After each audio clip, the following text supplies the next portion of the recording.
guys. Again, good evening, and thank you for being here tonight. Really just fired up, impressed with the way our players, our team, our entire organization handled the week in preparation for a team that had been playing really good football team, and handling what they do best, which is tempo, right? Trying to wear people down.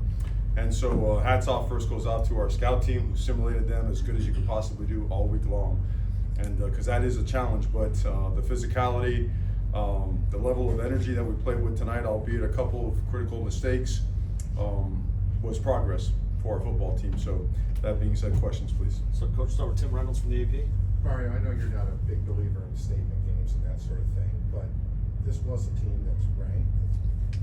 2 very good games to start the year, and it was about as one-sided as you see a ranked game. Just what does this say about where you guys are at this point? Well, I mean, again, I like to give them credit because they are good. They've got a lot of speed. They've got a lot of athletic guys that make a lot of plays, and that scheme is hard to deal with. I think our guys, they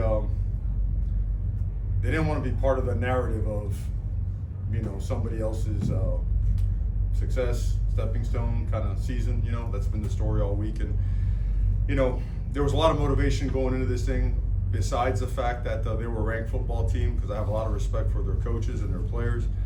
But it's an in-state game, and those things you have to play at your very best, because you're never all the way out of these games. And our guys really took it personal to not let anything get in the way of doing their job. Intensity, physicality, urgency, and discipline all came together very nicely for us tonight. Coach, we'll go to Jordan McPherson from the Herald. Coach, Mark Fletcher, 2 touchdowns, a lot of gutsy runs in there. Just we've seen that over the last couple of years, but what did you see from him specifically tonight that stood out about the way he was able to? Well, it's a loaded box. I mean, it's +1 and then some. They're in, I wouldn't say they're in 0, but they're as close to being in 0 as possible. You're almost outnumbered by 2, so there are going to be some muddy, bloody runs in there. And he finds a way to make space and make holes and contact +2, and then as the game wears on, people start taking chances, trying to tackle him a little bit earlier and not let his momentum go, and that's when he's really dynamic. He starts making people pay. His jump cut is outstanding. His ability to accelerate, make people miss, and run through people is awesome, and he's got great eyes. He sees things great, and he gets better as the game goes on. The 3rd and 4th quarter were certainly some of his best play. In the defense, you guys bent a few times, but didn't really break until that 1 touchdown late in the game. Just what did you see from? Yeah, I thought the defense was awesome. I know they got down there, they kicked a couple field goals, but they had 4 3 and outs, I believe, an interception, a fumble, and we sputtered on offense. We really could have widened the gap a little bit, but we didn't. We got to get better at that. Certainly a lot of things to work on when we watch the film, but the defense, just the amount of pressure they put on their quarterback, the job they did on 1st and 2nd down to put us in favorable 3rd down situations, allowed us to play to our strengths, right? Our speed, our power, and allowed us to get the ball back. Coach, go to Adam from the Sun Sentinel. Mario, speaking of pressure, your offensive line tonight, I feel like Carson gave Carson Beck plenty of time, opened up a lot of holes for Mark and Marty. Just what did you see from that unit, and what was successful from them tonight? It was going to be one of those, again, a very muddy, a very dirty yards type of game. Todd Orlando is an awesome coordinator. I mean, Kevin Patrick does a great job coaching that front as well. They're a very physical bunch. You saw what they did the last couple of weeks. So every angle, every half position, hand placement, leverage, pad level today was going to be critically important. And then being able to fit and move piles was going to end up being the difference in 3rd and short, 4th and short versus the longer yardage situation. So I see physical play. I see guys chasing guys down the field. I see just constant progress and improvement in the type of culture that Coach Mirabal sets for that room on a daily basis. Coach, go to Brian Lemon.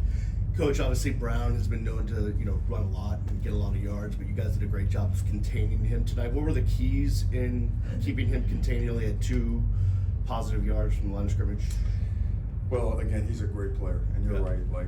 Preparing for him it's as difficult as you could imagine, because he does throw a great football. You saw the long passes he hit tonight. He almost hit another one there at the end. So a lot of diligence in watching film, a lot of schematic adjustment, and then some really hard physical play at the line of scrimmage, and getting 11 hats to the football. You see a lot of times it wasn't the first guy there, it was the 2nd or 3rd guy there trying to clean things up and getting him on the ground. You've got to wrap him up. You've got to get more hats to the football. You've got to get multiple people on him to eventually wear him down, because you saw what he did last week. He was running through people. So great job by our defense today. Coach, we'll go to Giselle.